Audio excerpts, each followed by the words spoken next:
Folks, what is going on? My name is Jonathan. This is Comic Book Cinema, where we bring you the best comic book movie content. And today I'm joined by three wonderful guests, all from different parts of the world. Ohio, stand up. Oh, that's me. California, what's up, man? And Chicago, right? Chicago, Illinois. All right. Oh, that's what I'm talking about. And I'm from Mississippi, but I'm currently living in Oregon. So we got just a cornucopia of people from all over the world here to join you guys today. And the topic today is quite simple, actually. Has Marvel's Phase 4 been a complete bust?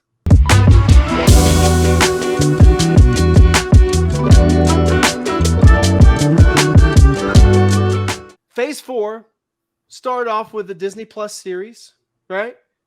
WandaVision, which ended up being a good show. You know, it started off really slow, but I will say, you know, it ended up being a good show. It had its missteps with Ralph Boner.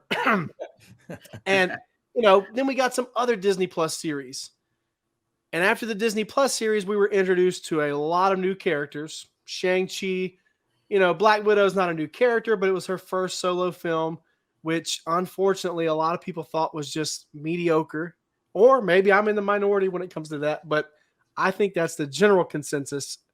And I think that a lot of that was due to the time that it was released. Had it have been released like right after Civil War, it would have been a lot more fresh on people's brains, and they would have been, you know, but it came out years and years after all that stuff went down in 2016. I think it suffered from that. And we also got the Eternals, which is Marvel's lowest rated movie on Rotten Tomatoes. I mean, if that says anything. A movie that I initially enjoyed when I watched it, but after I watched it again, I was kind of more like, oh, maybe I got a little too excited after this movie came out and gave it too high of a rating. And then we also got, you know, the last Spider-Man film and the Doctor Strange Part 2, which we just recently discussed on this show. So we've had some good ones in there. But my fear is Marvel getting too cocky? Are they losing touch with their fan base? Or is it a combination of multiple things? You know, even Moon Knight. My wife loves Marvel with me equally. We always go see these movies together. When they come out, when the shows drop on Disney Plus, we're always there the night that they drop. She didn't like Moon Knight, guys. Like, she was this close to giving up. I had to talk her into finishing the finale like for a week before she was finally like, okay, I'll watch it. What do you guys think? Do you think that Phase 4 has been a bust so far? Or do you think that obviously it's got some redeemable movies in there, but what do you guys think? I think the problem is you have Phase 4 and then you have Phase 1 of the television shows. If you think back of like Phase 1 of Marvel, most people are going to say that the best movie was Iron Man and all the rest of them really sucked besides the Avengers. So I love Captain America, the First Avenger, but there's a lot of people who do not like that movie. They say it's slow. There's a lot of people who don't like the first Thor. And I'm just thinking maybe it's because they're not really finding their footing yet with the TV shows. I loved Moon Knight. I thought Moon Knight was probably the best one out of all of them, personally. I thought it was decent. It definitely got better in the last 2 episodes, but the finale also was a bit of a letdown for me. But at the same time, it was something very unique. And maybe that's part of the problem. Like, Marvel's kind of built this blueprint. And if they don't do something that's exactly like what they've always given us, some fans like tune out because it's like, well, this isn't Marvel. You know, this is what they're trying to do, like change the formula up a little bit. It's kind of backfiring, maybe. I don't know. What you think, Calvin? I liked a couple of the movies, and you know, I thought Moon Knight was pretty decent. I really like that actor. I forgot his name, but yeah.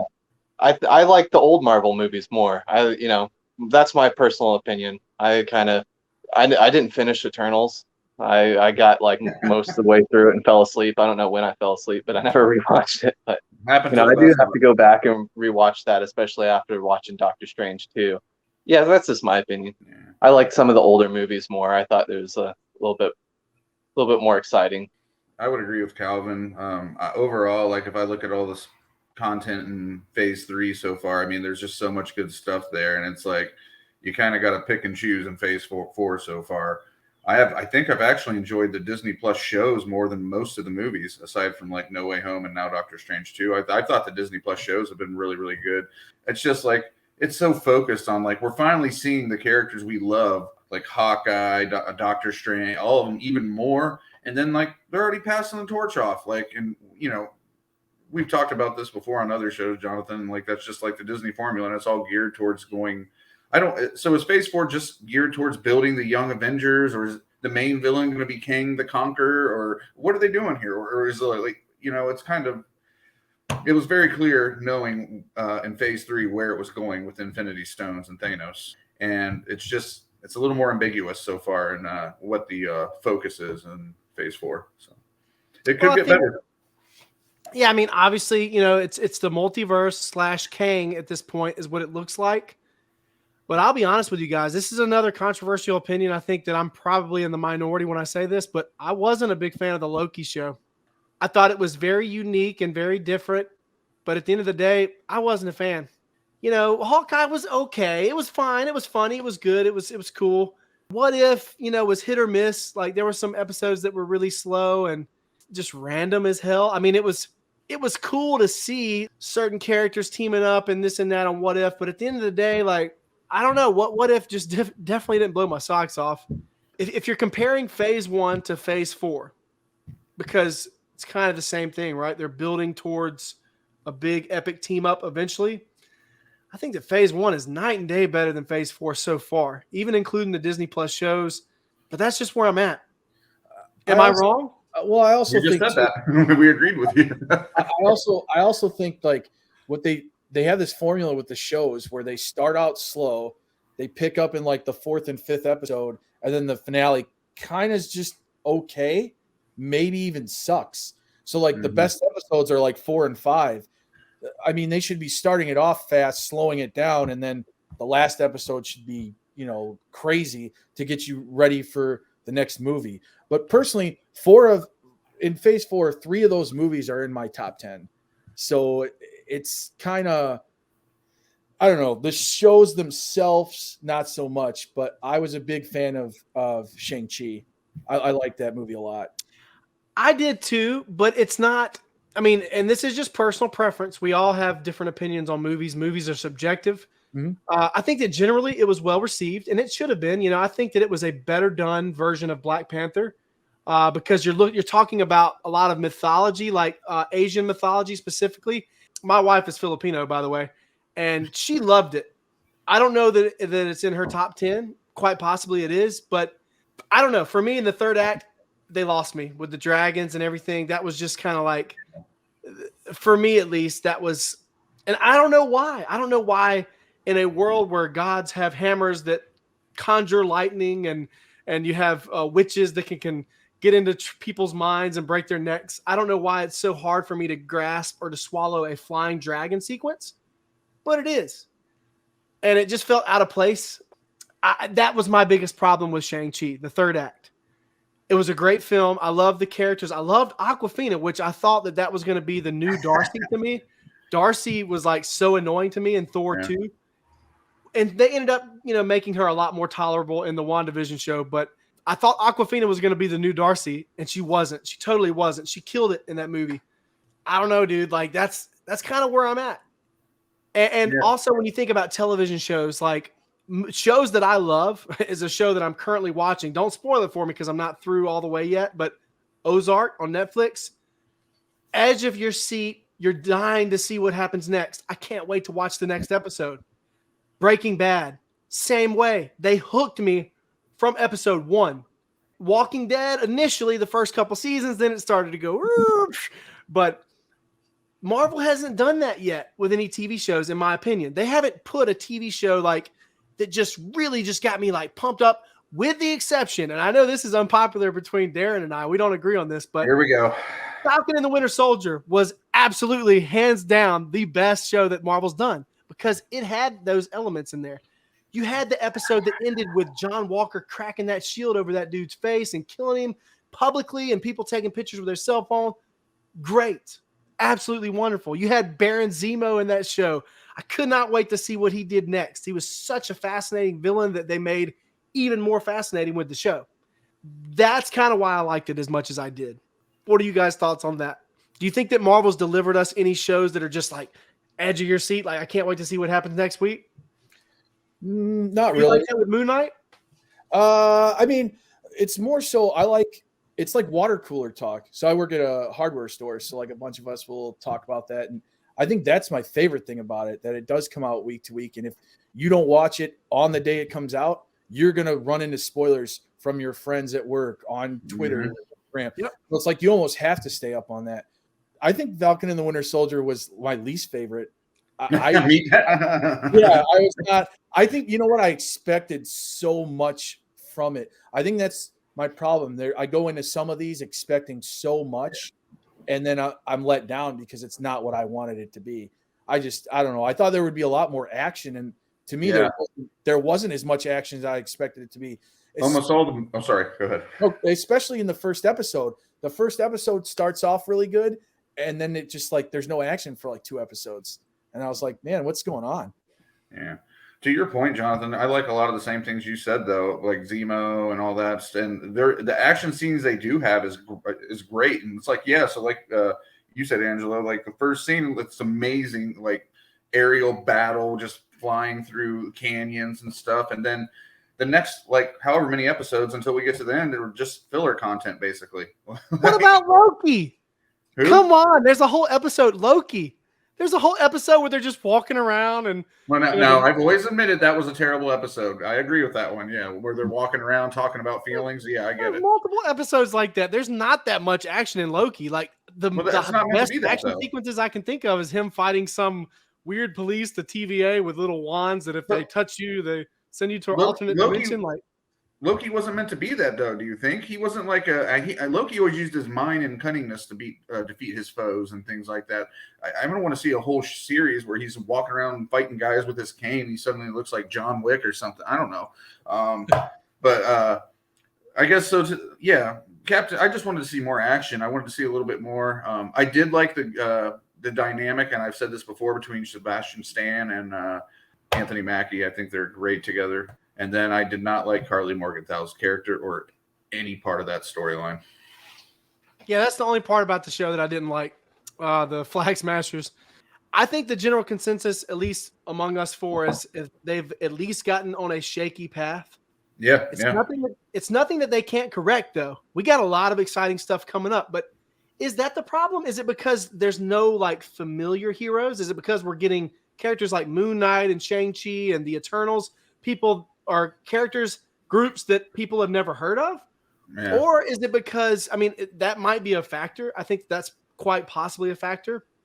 And then you got Ms. Marvel coming up. You know, she's gotten very popular in the recent years, but when you talk about like mainstream appeal, like characters like Superman, or I know this is DC, but Superman, Batman, Spider-Man, those 3 characters, my grandma knows who those characters are, right? She doesn't know who Ms. Marvel is. She doesn't know who no one knows who Moon Knight is, I don't think. I think that has something to do with it. I don't know if it's a problem. You know, the next movie we got coming up is the Thor movie, which I'm sure is going to be fantastic. You know, they're going to eventually get to a point where they're building towards a big, epic team up. Maybe we just need to be patient. I don't know, but I definitely think that they've gotten to a shaky start for sure. For being new characters, I look at Guardians, you know, like nobody knew who the Guardians were really. Even Iron Man.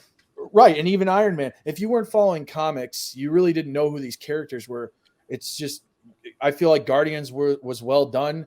James Gunn is another awesome director. They could put it together with these people that we don't know. It's just maybe they're picking the wrong writers or they're choosing the wrong storylines. I'm not sure. Like we don't even know where Moon Knight's going to go from here. There was nothing to like lead us down another path on where Moon Knight comes back next, if he even does at all. Oh, he'll be back, I'm sure. And by the way, I actually really enjoyed that last episode. I love the monsters battling in the pyramids and everybody. That was so cool. Yeah, that was cool. And I liked when he finally regains his power and he's just soaring across the desert to get to Harrow. Yeah. That was like, Moon Knight reminded me, and this might be sound a little bit weird, but just hear me out, like kind of like a cross between Indiana Jones and the original Michael Keaton Batman in a weird way. It started off kind of like an adventure archaeological, and I guess you could put Seven in there too, since he's a nutcase. But yeah, no, I really enjoyed Moon Knight. Back to you. Yeah, things are shaky. I want to see characters that I'm familiar with, and maybe I'm a little selfish for that. But so when I was a kid, I didn't have a Shang-Chi comic book, or anything. Like I had Spider-Man, I had Fantastic Four, I had the Hulk, X-Men. So those are the things I want to see, and they're just sitting on a lot of these properties. And I get they want to try to do them right, but now they're just flipping out. Let's see what works here. Let's see what works here. And I like that, but no, it's very hard to mimic what Gunn did, to your point, Angela, with the Guardians of the Galaxy formula, or even what Taika did to reinvent Thor. And hopefully, I think that's what their angle here was with Doctor Strange was let Raimi take a stab at it. So I agree. I think they kind of reinvented Doctor Strange a little bit in this movie. Yeah. Maybe my expectations are too high. This is probably not everyone's number one, but it's my number one. The first Avengers film. The reason it worked so well is because you introduced us to all these characters individually and gave us really freaking solid movies with those characters. They came together, and it was exciting to see them coming together. And I can remember being in the theater thinking oh, I wonder how Tony Stark's going to be when he's talking to Captain America or Thor, or vice versa. I wonder what it's going to be like when they have that first interaction, because they already had me. They already had me so vested in these characters. And I just don't feel like that's where I'm at right now. Will I be? I mean, it'll be exciting to see Shang-Chi interact with, and we already got a little bit of that in the post-credit scene with Wong. But am I excited to see the Eternals interact with anybody? Because the answer is no. Nope.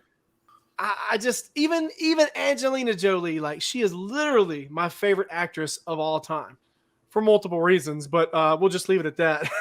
But yeah, she killed it in Tomb Raider back in the early 2000s, mid 2000s. She was killing it, and she still did a good job in the Eternals. But I don't know, I don't know, guys. I'm not excited to see. Yeah, I thought a lot of the cast of the Eternals did a great job. They're just that movie is just a terrible story and plot. So yeah, nobody cares about really the Eternal that much at all. So. I think that suffered from too many characters. That was too many characters you're trying to introduce at one time. Maybe. Now, they're going to have Fantastic Four. They're going to have X-Men. All this stuff's going to come out. But do you guys think a movie like Blade? I feel like Blade is really hyped up right now. People are talking about it. Do you think that they're going to overhype that so much that when people do go, they're going to think it sucks? I hope not, because I'm actually looking forward to Blade a lot, and I love Mahershala Ali. I loved him in the Luke Cage show as Cottonmouth. Oh yeah, and dude, I can't wait to see him. The only thing that I'm kind of makes me take pause a bit is now maybe he's gotten more bulky, but at least in the Luke Cage show, he was about as big as me. You know what I'm saying? I want to see my Blade jacked. I want to see a Wesley Snipes type. Yeah. So hopefully he bulks up a bit, but he's a great actor. Yeah. He's got the voice for sure. As long as at the beginning of the new Blade movie, it starts with Jared Leto's face as Morbius, and then 5 seconds in, his head gets cut off by Blade. Done. That would be great. 10 out of 10. We'll just wipe the slate of that one. Here's Blade. Problem solved. Yeah. Well, guys, thank you for joining me for this discussion. Make sure you check Darren out on his other socials. Darren, why don't you tell us about that? Yeah, so I work with part of the M6P. You can find us on Facebook, the M6P.com, marvelousbox.com. We're also on YouTube and a few other social media outlets and various whatnot. And also 5 O'Clock Collectibles on Facebook, YouTube. We just talk all stuff collectibles, sports, comics, cards, everything. So, yeah, movies. What about you, Mr. Pasquinelli? Find me on Facebook, Instagram, TikTok, Twitter, YouTube at Pasquinelli's Point. I talk about, movies, music, TV, comic books. Usually on my Instagram, I try and post daily. I do a thing called Music Mondays where I go and deep dive on an old album and listen to it again, tell you what my favorite songs are, little stuff like that. But yeah, check me out, Pasquinelli's Point. So guys, until next time, Have a good one.